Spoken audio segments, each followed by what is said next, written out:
You're listening to the Pace Radio Network here at paceradio.net. The opinions of the individuals during this broadcast are their own, and may not be the opinions of their group or other organizations they may be involved with.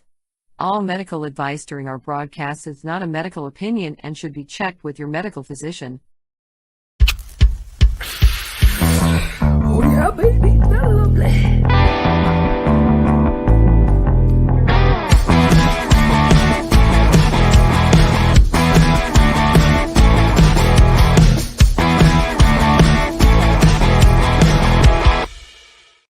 Good morning, it's March the 30th, and welcome to Psychedelics and Cannabis Educational News here at the Legacy420.com news desk. And we're live on paceradio.net and cbgtv.com. Good morning, Green Irene. How you doing today? Good morning, Al. I'm doing well. It's been a busy week. Sure has been. I'm sure everybody's looking for Glenn and Cindy, but as you can see under our names, however I point to that, we're filling in for Cindy and Glenn. Yep. Cindy is babysitting, and Glenn, he is still in the woods of Costa Rica with dinosaur speed internet. Oh, well, you know what? I would take the dinosaur speed internet any day for the sake of being in Costa Rica. I'm just really mad at Glenn that we're not there with him. I mean, how rude. Yeah, really. He could have taken us with him, put us, stuff us in the suitcase or something. Right. Yeah. Well, so that being said, yes. And I'm filling in for Cindy today. Cindy last minute realized, she was busy and wasn't able to make it. So I don't mind. I love filling in. I enjoy doing the news once in a while. Oh, yeah. Get you caught up on what's going on. That's for sure. All right. What do you say? Should we get at her right away? Yeah, let's get at her. All right. First story. Headline says at MJ Biz Daily, Canada consulting on possible amendments to cannabis regulations. Mm-hmm. Now, what's the right revenue per square foot? What's a realistic business outlook for cultivars? Oh, sorry, I just read an article. I just read an advertisement. My apologies, everybody. Canada's federal government is launching a consultation that could lead to amendments to the country's cannabis regulations, which govern the production of legal cannabis. Now, the notice of intent for the consultation was included in the March 25th edition of the official Canada Gazette publication. Yeah, that's where you go to find everything that's new from the government. The consultation opens the door to possible cannabis regulatory reforms in several areas, including licensing rules, security requirements, production requirements, and packaging and label regulations. According to the notice, Canada's legal cannabis industry has matured, the marketplace has evolved, and there is increasing knowledge and data on public health and public safety risks associated with certain activities, unquote.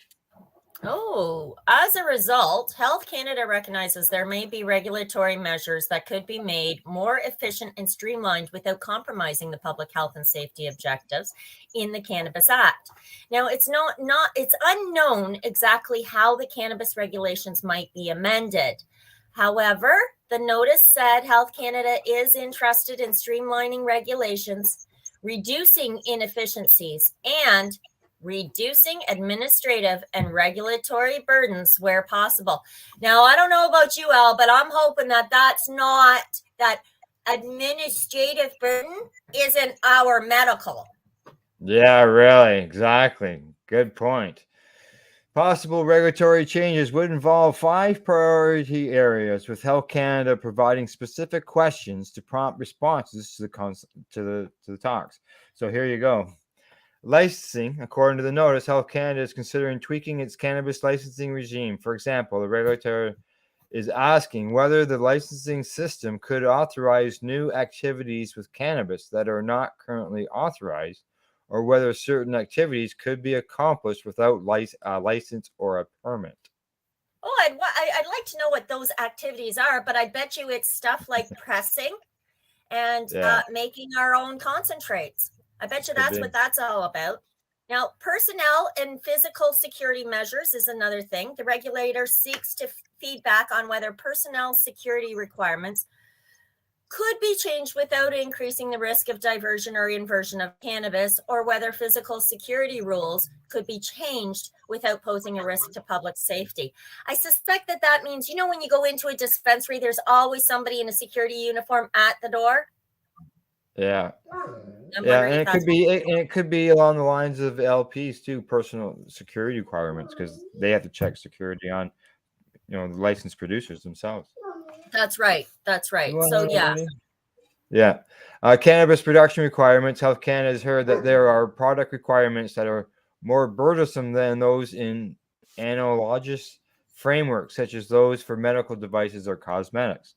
The notice points out, among other questions, the regulator is asking whether production rules could be changed to benefit micro cultivators and micro processors, or whether certain regulatory requirements from food, vaping, or cosmetic rules could be applied to cannabis.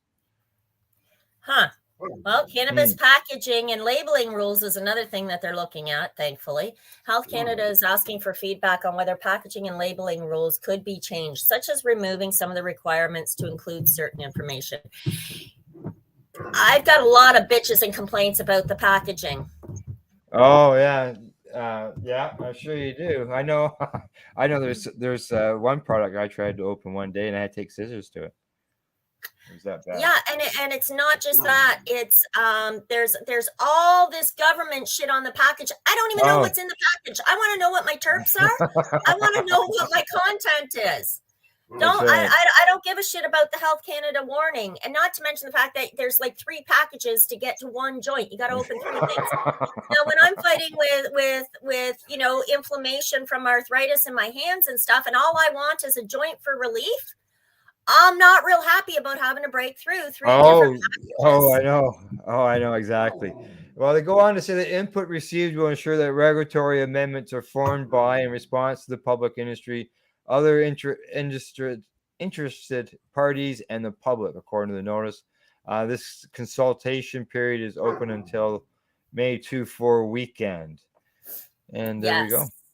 Any concrete regulatory proposals resulting from that feedback will be subject to further stakeholder consultation before I'm sure. finally. Yeah. You know, I really don't. What the government is. I don't know if you can hear this animal beside me. Well, as you can see, I've got the new guy on my lap. I've got my Gary's Papa Bear's puppy, who is 9 weeks old. It's already doubled in size. Mine wants out. So I'm gonna get the story up and let you get going on it, okay? All right, fair enough. Oh, and it's the mushroom study. Yeah. All right. So this magic mushroom study gets the green light in Missouri House. Woohoo! The Missouri House gave preliminary approval Wednesday to legislation that could someday lead to the legalization of psilocybin mushrooms. The proposal, which needs a second vote in the chamber before it actually moves to Senate, would launch a study into the therapeutic potential of certain psychedelic drugs, including those contained in the so-called magic mushrooms. All right. The bill, sponsored by Representative Dan Howe and R. Warrensburg, would authorize a study between the state and the U.S. Department of Veteran Affairs to determine whether psilocybin, ketamine, and other alternative therapies can help treat various mental conditions among military veterans. It's good to see that they're doing this with the veterans. He goes on to say it allows people to have limited doses of this and recover from PTSD. It's a very tight clinical study, and researchers could look at the benefits of psilocybin on military veterans who also suffer from depression and substance abuse.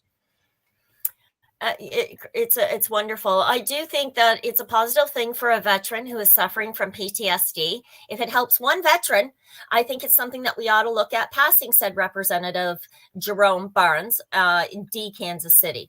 So as a military veteran, he's the diplomat in Kansas City. As a military veteran, Reverend Aaron McCullen right-wing independents, urged his colleagues to support the studies by voting yes. The measure, Good. however, does face an uncertain fate, even though the state has shown a willingness to expand access to drugs like cannabis via the legalization of recreational cannabis for adults. Last year, Republican Governor Mike Parson vetoed legislation that would have brought regulations to the sale of kratom. Key to the Republican governor's decision was the lack of U.S. Food and Drug Administration approval for the substance. Well, they don't even approve cannabis, so they're not going to approve that either.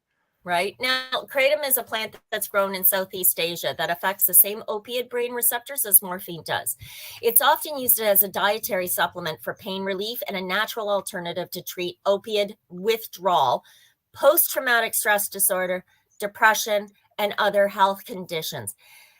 Kratom, I've heard just amazing things. So in addition, a House committee last year left mushrooms out of its final report on how Missouri can address suicides among military veterans, signaling the issue may still be uncomfortable among Republicans who control state government.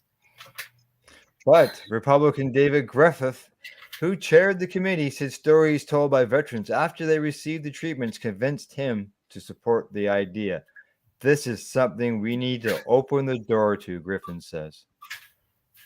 The legislation is House Bill 1154. Yeah, there you go. End of story.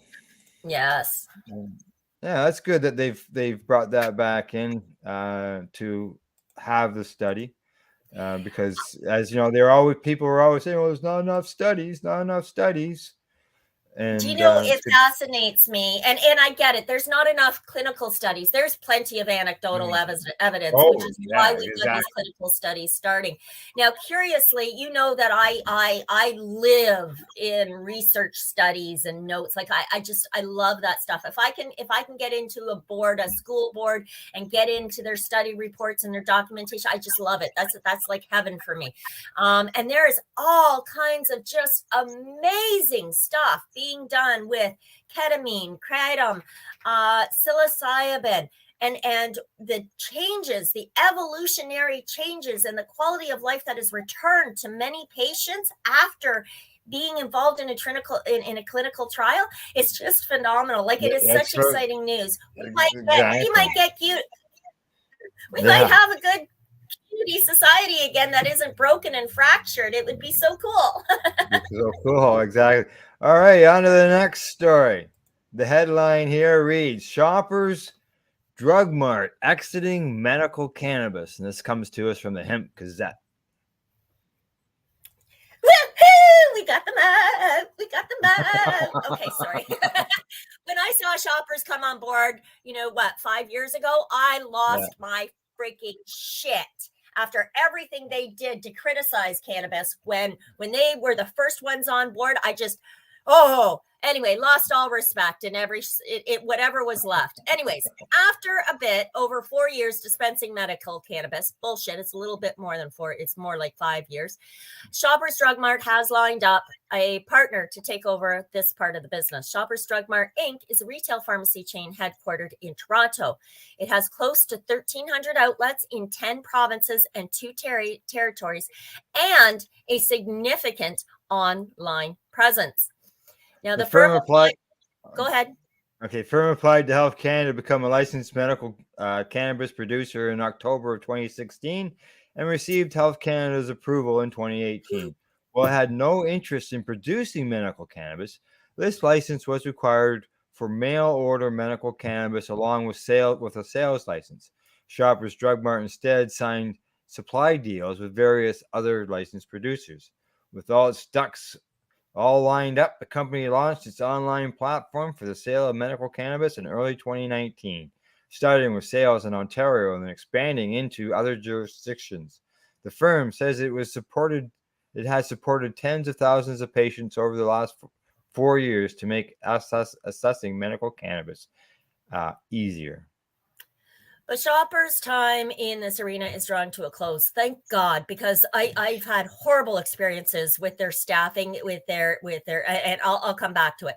The company announced this week that it is to transition the part of the business into the biopharmaceutical company Avicanna over the next 3 months. This is really kind of interesting, guys. Pay close attention here. Shoppers will continue to support patients throughout the transfer of the assets, but as we move away from medical cannabis distribution, we'll remain firm in our belief that this medication should be dispensed in pharmacies like all others and will continue to advocacy to that end, says Jeff Leisure, president of Shoppers Drug Mart.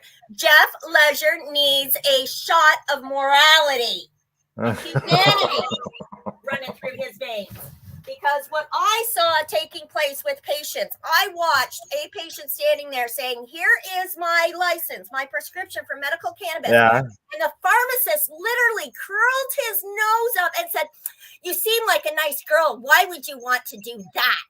This would be better for you. And he's naming off pharmaceuticals that I damn well know will destroy that woman's liver inside of 6 months. But that asshole, and because they're government affiliated, so many people trust them. People, these are assholes that went to school like you and I. They are human beings. They are not special. They are not God. Trust your own instinct. You are the patient. It's your body, your health, your wellness. You be the first line of defense there. And if a pharmacist is telling you to take a pharmaceutical over something natural, tell them to shove it. Woo! Okay. All right. There you go. I'm glad you feel better now. Let's just shut that story off. We'll get you started on the next one. Now I got to let the dog back in. So my apologies, but that is something that really gets to me because I hate to see patients being so manipulated. It's frightening. It's terrifying. Well, if they want, like, there's patients that want medical storefront, VCBCs fighting for that. They're going to courts for that. Others, there's court cases involving that. Yeah. That's, you got to be, that'd be a medical cannabis style dispensary storefront, not one that has the pharmaceutical ends in it. So I would love to see medical cannabis clinics with a dispensary in them. That's what I said too. And I would apply first for the job. I will even help develop that company from the ground up. But it's definitely something I want and something I personally want to do. But like you go into Shoppers Drug Mart. Okay, you're gonna walk past all this stuff in the aisles that they sell before you get to the prescription counter, right? Yeah. So why couldn't you have that in a recreational store? And then have a section where it's the medical, where it's dispensed by somebody, and allow that either the store operates it or they allow an independent person to be in there to do it. Exactly. So, And that's where we got to get back to. For a while, I was working much like Cannabis, doing the same thing, going to different like grow shops and stuff. They'd book appointments for me. But that changed after legalization. So we need that now for our medical patients. We need a clinic for them so they can help themselves. All right, on to the next story, and I've got to go run for the dog again. She wants in. All righty.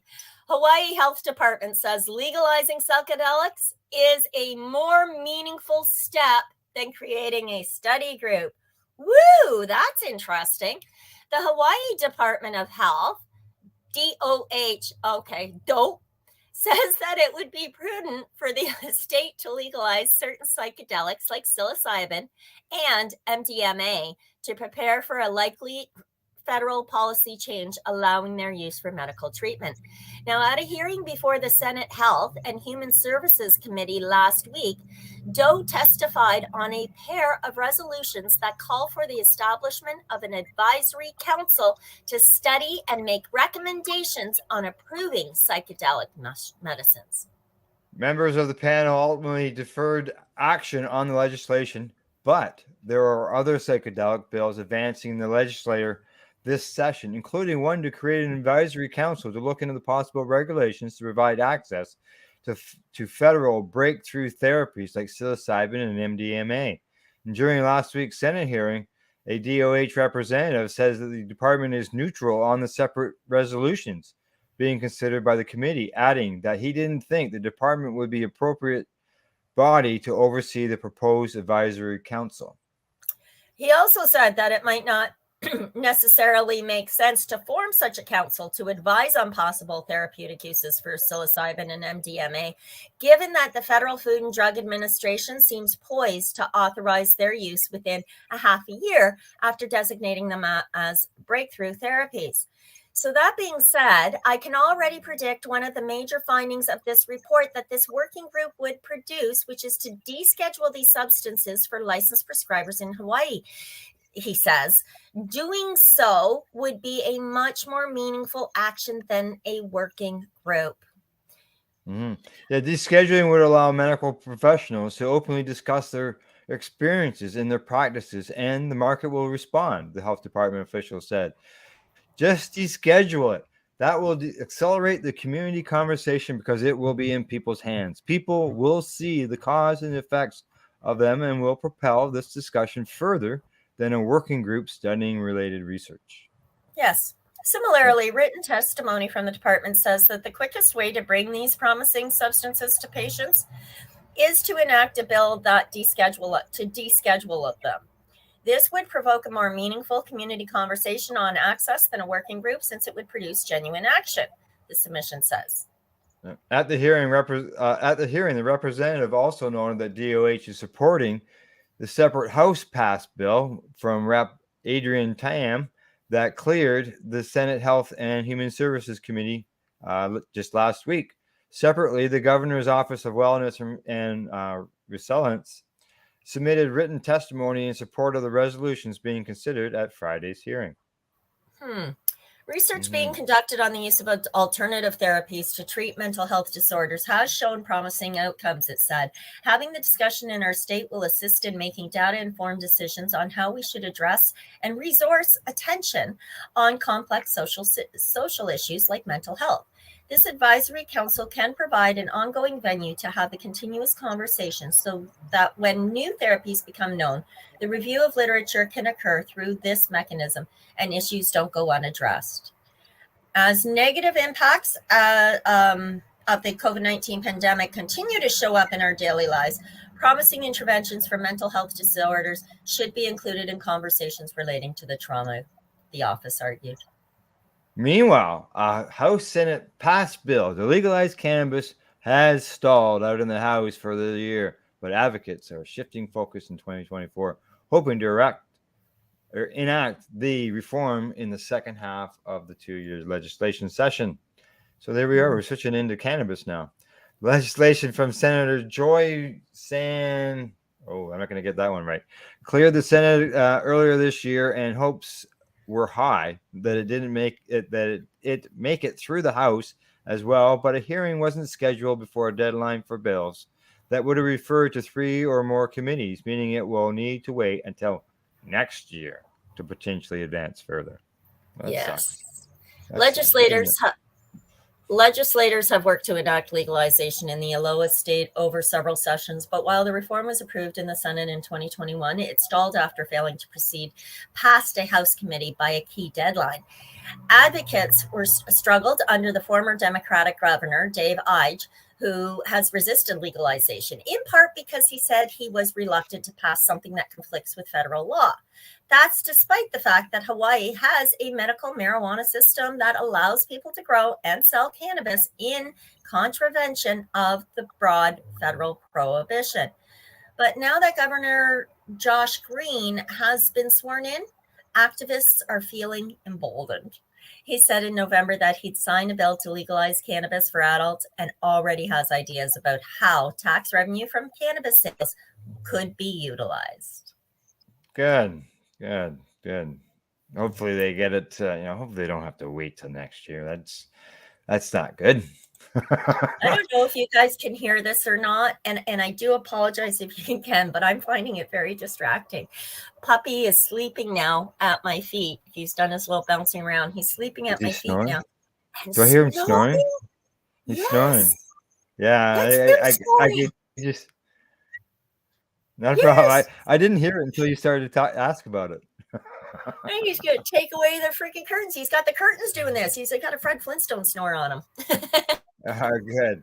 All right. Last story before we go to break. Headline says Canopy Growth launches cannabis beverage with caffeine and is fined for breach of service. These guys are, they have been famous right from the freaking beginning. If you remember, we were reporting on these guys way back when now. And right from the beginning, these are the guys that rush in like a bull head first with their eyes closed. And they say, we'd rather beg forgiveness than ask permission. And they've done it right from the beginning. Right from the beginning. They run in doing whatever the hell they want and then beg forgiveness afterwards. And they usually get away with their shit, notably, because they've got all this, right? Lots of moolah. Anyways, Canopy Growth announced the launch of its cannabis-infused beverage with naturally occurring caffeine under the Deep Space brand. Canopy is also launching 4 new flavors under the Tweed brand. Yeah. Deep Space is adding 2 new cannabis beverages lineups, each with 10 milligrams of THC and 30 milligrams of caffeine. The flavors are gonna be. I don't like caffeine. I love caffeine. Caffeine is addictive. Yeah, caffeine is addictive. I'm an addict. So Yeah, no, you're absolutely right, and it's horrible for you. Caffeine, it depletes the skeletal system of calcium and shitload of other minerals, which means our bones become brittle much faster when you are a caffeine addict. If you're over the age of menopausal or middle age, definitely get off the caffeine if you can. Do as I say, not as I do, because in this particular instance, I do not practice what I preach. Moving on with our story, Tweed continues to expand its beverages, and we won't get into the details, but it's a flavored fruit juice. It has about 7.5 milligrams of THC. It's a nice tea. Yeah. Yeah. And then now here's where they went into breach of their service contract. Canopy Growth reported in its 8K filing that it had received a decision from an arbitration tribunal in connection with a dispute that was arising from services rendered pursuant to a services agreement involving the company and its subsequent. So a whole lot of words that basically says they got into a lot of trouble because they made a deal they shouldn't have made. That's yeah. And as a result, the tribunal awarded the counterparty default damages in the amount of approximately $15 million, inclusive of taxes, pre-reward and post-award interest at the annual rate of 5.5%, compounded monthly from December of 2021 to the date of the payment of the $15 million. So, interest on that. Yuck. The costs of the counterparties to the arbitration in an amount to be fixed by the tribunal. So they got to pay out $15 million interest plus pay the other parties' bills. Yeah, because if you remember correctly, we had talked about them introducing beverages to the public way back when, and then they bailed on that company. They basically got that company all set up, and then went, we changed our minds, and the company's sitting there going,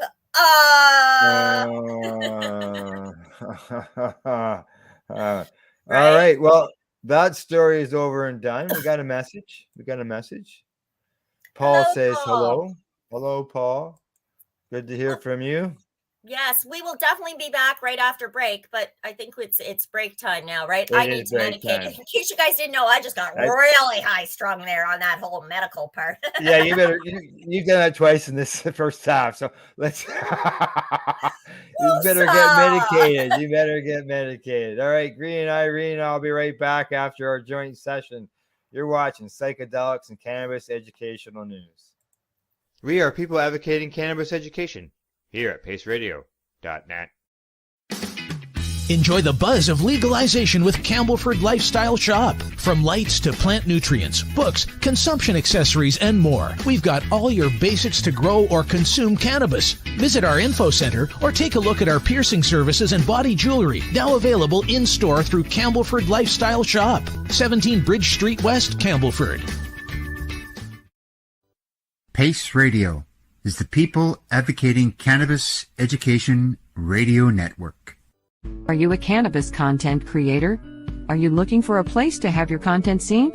If you answer yes to both questions, then you need to check out cbgtv.com. CBGTV broadcasting to a worldwide audience. Find us at cbgtv.com.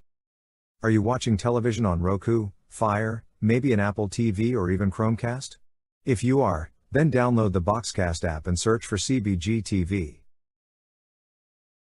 Did you know that the Pace Radio Network isn't just a radio network? That's right, because most, but not all of our programming is now done via video and is then podcasted at paceradio.net. So if you want to watch our programming, you'll find us on the Pace Radio Network's Facebook page, plus the show's own page, and you'll find us live on the network's YouTube channel. And don't forget, you can find it all, video and audio, at paceradio.net. Legacy 420 have an awesome array of cannabis-infused beverages, from pop to Nature's Nectar's teas, all in amazing flavors. What a selection! We even have a delicious mango-infused juice, and let me tell you, it's delicious. Everything is infused in-house, so we buy our syrup from, the same place where everybody else buys their syrup for their pop, and the infusion is done in the lab. It's all canned here, labeled here, produced 100% on Tyndonega. We have two lines of drinks. One's called our Nature's Nectar. That was our original line that we came out with. And then we also have a line under the Red E brand. We have them in 10 milligrams, 30 milligram, and 60 milligram cans. What a great selection for a get-together with friends or after a long day. Remember, if you want to wet your whistle with on-site lab-tested products, come see your trusted partner. Legacy 420 out on your road.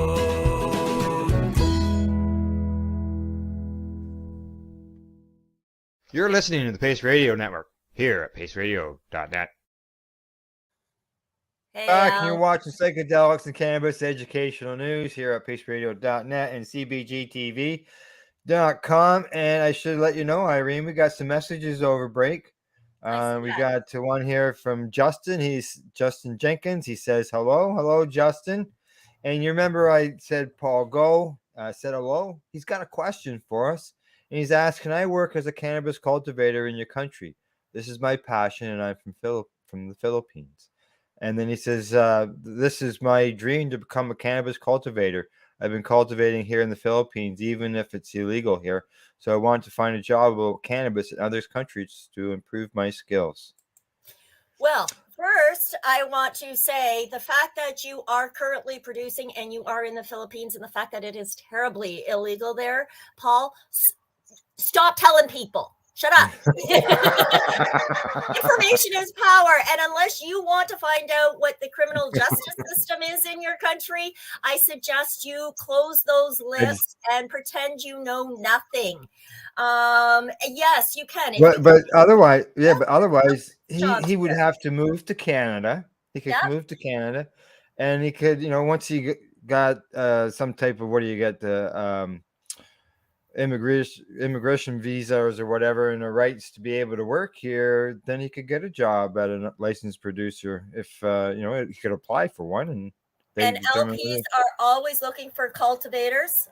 There's all kinds of opportunities in the cannabis industry, and you might have to start at the low end of the totem pole, but you can work your way up. Here in Canada, there's a lot of it is the land of opportunity if you are a go-getter, hard worker, and dedicated to your passion. You can do it here in Canada for sure. Yeah. So that being said, he has plans to come. Yes, good question. Way to go. Always good to interact with our audience. But now it's on to our next story after the break. And this comes to us from MJ Biz Daily. And the headline says, Denmark medical cannabis sales mostly on the rise, but pilot program sputters. Yeah. So, okay, this is the first in an occasional series about international medical cannabis industry. Denmark's medical cannabis sales took a breather in 2022 after experiencing consistent growth for half of a decade, according to the new data from the Danish Health and Medicines Authority. Now, overall, sales of all medical cannabis products in Denmark grew from about 30.8 million Danish kroner, which is about 7.5 million, 5 years ago to now being 64. That's over double, 0.3 million kroner in 2021. And then it leveled off somewheres at about 62.5 million kroner last year. That's 102% over the whole time period. That's pretty awesome. Yep. It is. The sales data covers the 4 potentially pathways to obtain medical cannabis products in Denmark. The data shows that sales via the pilot program, which allows the sale of cannabis flower and oil with no proven efficacy, were 8.7 million kroner in 2022, accounting for 14% of medical cannabis sales in 2022. There's a chart right there, you can see.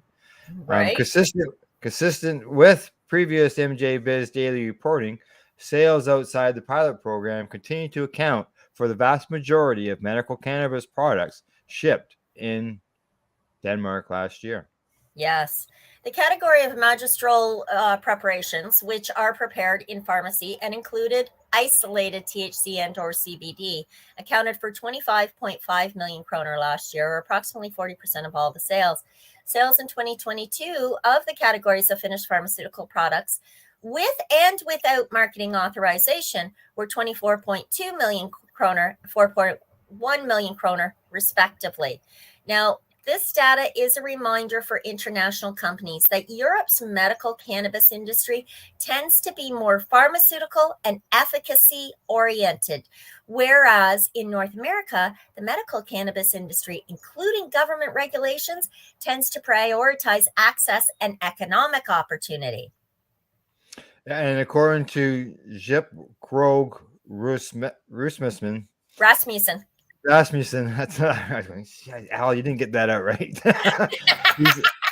They say, and this is entirely natural given the stage we, which is Europe, are at as an industry and in development. The standard here is EU GMP production, which is good management productions practices. He says sales of the medical cannabis through Denmark's pilot program peaked in the second quarter of 2019, about a year after it started, at 5.7 million kroner, and never fully recovered. Yeah. In the fourth quarter of 2022, only about 16% of total revenue generated by medical cannabis sales came from the pilot program, government data shows. Now, that's down from the mid-2019 when transactions in the pilot represented roughly 40% of the country's total sales. Morten Sneed, the CEO of Medican, and which is a medical cannabis company headquartered in Helsing, suggested one of the reasons for the low uptake of the pilot was that Danish authorities are slow to approve new cannabis products. The Danish Medicines Agency has been very, very, very, very, very slow in the product approval of new products. So the availability of alternative products to Bedrocan has been close to zero. Right. Wow. Yeah. Now, MJ Business Daily. Yeah, it is a long story, just so you know. Just keep an eye on that. So. Right. Fair enough. Yeah. At this point in time, Al, only 8 medical cannabis products have approval for sale within the pilot program. Wow. Yeah. Oh, and that one of them is Canada's Aurora Cannabis. Yes. Yeah. Aurora was, I believe, one of their first. Yeah, and Bedrocan, which used to be here in Canada with Tweed at one time. Yes. Yeah. And then they decided to run away from Canopy when Canopy started to get into all kinds of financial trouble. Yeah, just so you know, we got a follow-up message from Paul in the Philippines. He says, "Thanks for the information, ma'am and sir. You're very welcome, Paul." And just so you know, Justin says that he's in Newfoundland, out on the East Coast. I'm familiar with Justin. We've met a couple of times on different programs and stuff. But again, thank you for tuning in. And I'm glad you're getting your news with us. That's right. Exactly. All right, on to the next story. Headline says, here's that word. Go ahead, Irene.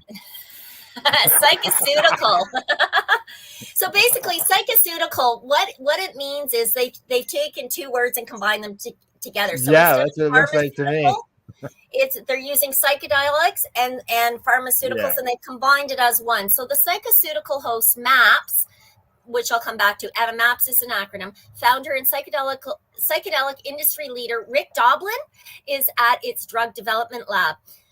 So, Psycheceutical hosts MAPS founder and psychedelic industry leader Rick Doblin teamed up, and they've been talking. So Psycheceutical Bioscience, which is a bioscience company dedicated to developing cutting-edge technologies for the next generation of mental health treatments, hosted Rick Doblin, the founder and president of the Multidisciplinary Action for Psychedelic Studies. Okay, so that's what MAP stands for. Multidisciplinary Association for Psychedelic Studies, at one of the company's drug development lab sites to discuss Psycheceutical's current development efforts related to the novel, this is brand new, NeuroDirect ketamine topical cream for treatment of PTSD. Topical cream. Yes, this is new. Wow. This is brand new. Yeah, Rick Doblin is considered one of the most influential advocates of psychedelic medicine and an industry pioneer. With over 4 decades of work advancing the therapeutic use of psychedelics, Doblin has moved the legalization of psychedelic medicines forward more than any other individual. We're honored that Rick Doblin, who many consider to be the modern godfather of psychedelic movement in the industry, took the time to visit with our team and learn about so I'm just going to skip that word. According to Chad Harmon, who's the CEO of the company. I love that. I know there's some words that are just really challenging, right? The Psycheceutical team educated Doblin about the company's patented NeuroDirect delivery system and its current planned development efforts to test the NeuroDirect delivery system with ketamine topical cream, focusing on what it believes makes the potential treatment unique compared to other ketamine treatments, and it does.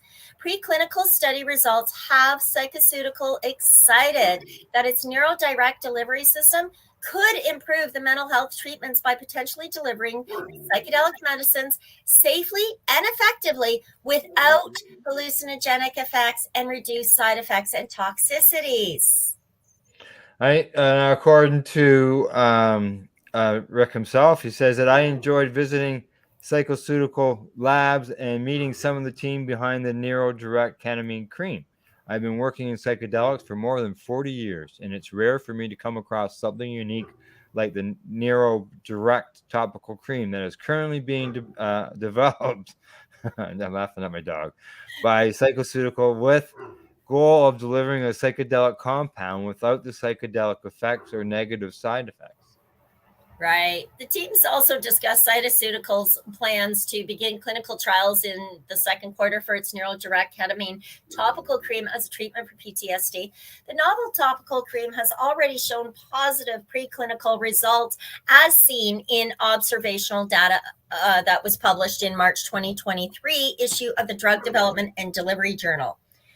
Now, the preclinical study provided preliminary indications that as management believing that the NeuroDirect ketamine topical cream could prove to be more cost-effective and lead to better patient outcomes than currently available systemic ketamine treatments for PTSD symptoms. Now, the study also showed that 80% of 100 patients relayed that they experienced significant relief from PTSD symptoms within minutes of application, while also noting that they experienced no psychoactive effects. While these are results from just one preclinical study, they have Psycheceutical focused on moving as rapidly as possible into the clinical phase of testing and development. Nice. Although MAPS is focused on its anticipated FDA approval for MDMA therapy for PTSD, Doblin commented on the possibility of a NeuroDirect topical cream, which does not create a psychedelic experience, being useful as an adjacent treatment. He says that our approach to PTSD at MAPS are microdoses of MDMA for 3 8-hour sessions, large cathartic experiences for extended periods of time, embedded in a series of 12 90-minute non-drug psychotherapy sessions for preparation and integration. I could see the possibility of neurodirect ketamine being helpful during the integration therapy, for example. Yeah. Doblin also expressed his thoughts about how Psycheceutical's topical cream delivery system could possibly be tested for use with MDMA or other compounds in the future. He says, I'm curious to learn about the results of Psycheceutical's upcoming clinical trials in Australia and to further evaluate this potential treatment. I look forward to reviewing more research data, said Doblin. Sometimes the biggest breakthroughs are right under our noses.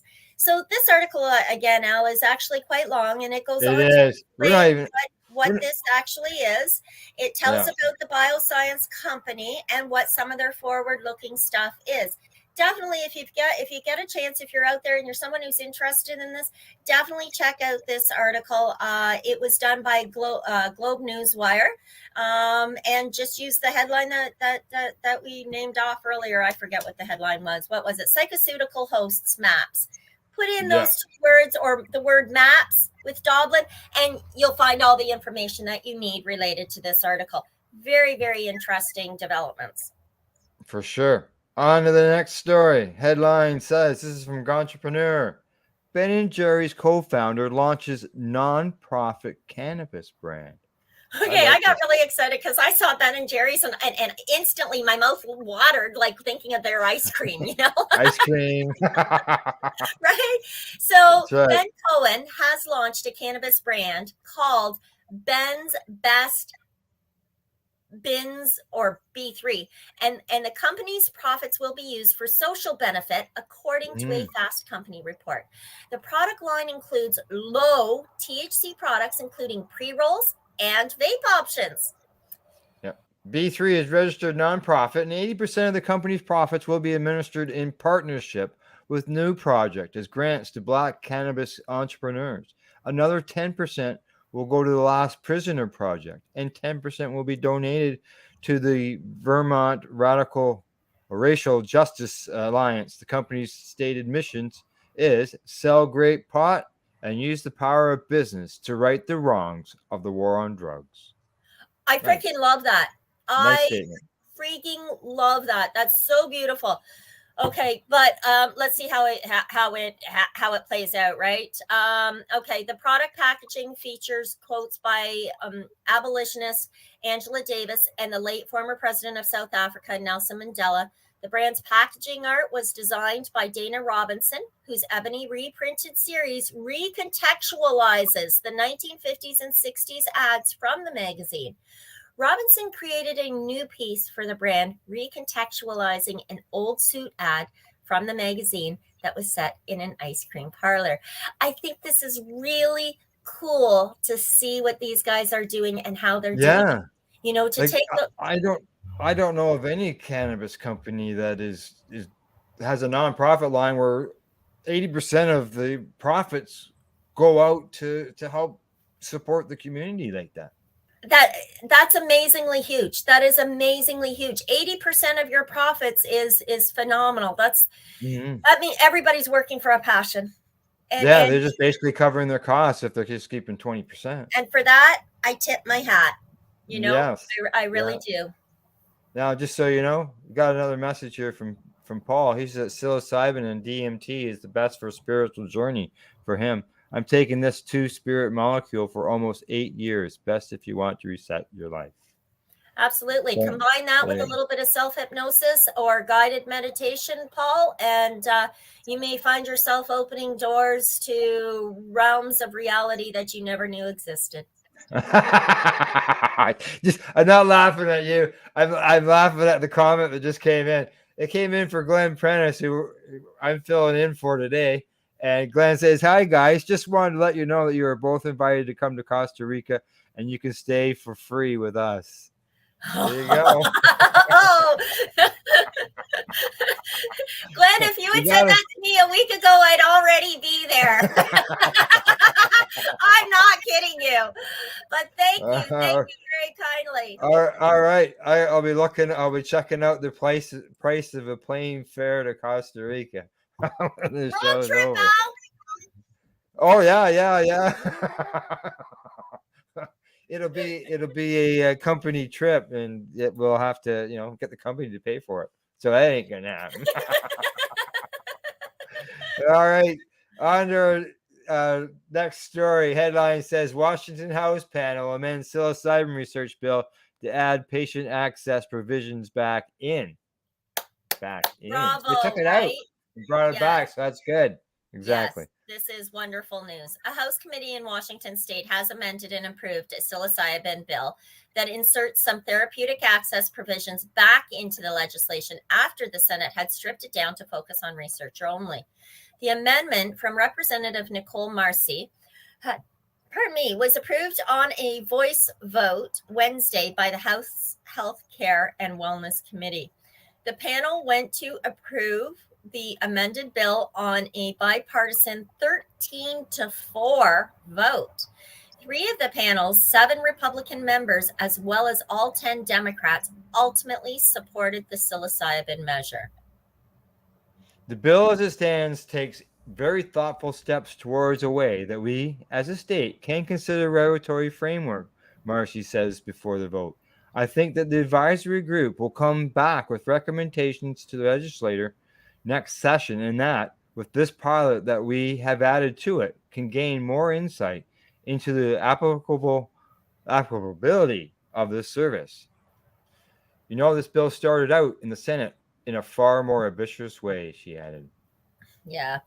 SB 5263 was originally introduced by Senator Jesse Solomon as a measure to allow adults of the age 21 and older to lawfully use psilocybin in a supervised setting.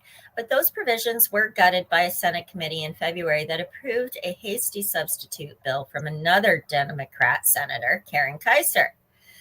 As passed by the Senate earlier this month, the bill was primarily focused on research.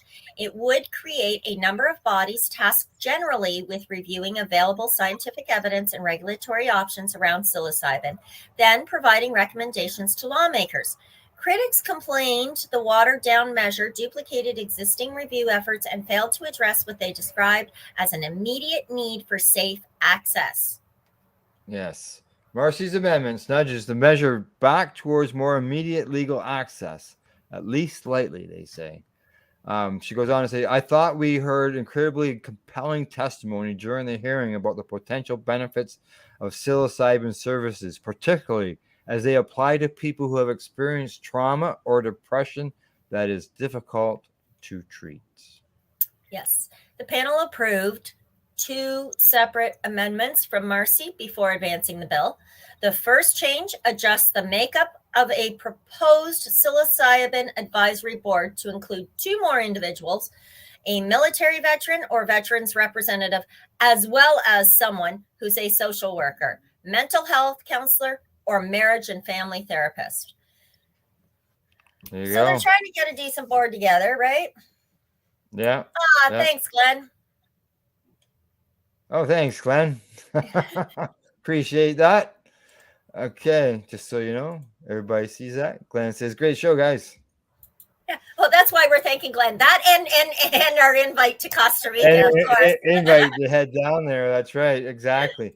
All right, we've got a couple of minutes left so we can get some of this last story in. I think the headline pretty well says it all, really. And that right? is that, yeah, that is that Leafly shifts focus from cannabis news to product and marketplace driven content. Yeah. Okay. So Leafly is somebody who they've always had a crap load of information. Like, it's wonderful. They're a great resource, and I've been using them for probably the 5 years that I've found them. Leafly aims to shift its current content strategy, however, towards being more focused on products and marketplaces, with the goal of providing consumers with valuable information to help them make better purchasing decisions. This is what a company spokesman told MJ Biz Daily. The former Leafly news editor, Ben Adlin, expressed curiosity about the company's new direction as a platform for cannabis product information, kind of likening it to the Yelp program, but for cannabis. Bruce Barcott, who is Leafly's senior editor for 7 years, announced his departure from the company on Twitter. Well, friends, my glorious 7-year run Leafly has come to a close. In 2015, there were 2 legal states. Now there are 19. Arrests are down and relief and joy are up. I'm busting proud of the work we achieved. The departure is amicable and the future is bright. Yes. So he's quite excited. He's moving Yeah. forward. The company decided to shift its focus back in the changing their headcount from approximately 40 positions to 21% of the company's workforce, as through a combination of layoffs and attrition, which coincided with the announcement of its full year and fourth quarter financial results. As of Wednesday afternoon, Leafly's shares were being traded at less than, so it was 0.3667 cents, less than 37 cents. Is approximately, sorry, yes, less than $1. I meant to say. Correct. The most successful cannabis business event in the world, Cannabis Capital Conference, returns to Miami. Yeah, it moves on to a different part of. Yeah, That's that's got nothing to do with the headline. It's gone. Well, as you know, I put my news onto read mode. So I don't see all the ads and I don't see all those little pictures. I just got straight text in front of me so that I can stay focused on what I'm doing. Microsoft Explorer browser is the one that allows you to do that. So shut that off. All right. Okay. Other than that, we're done with the news for today.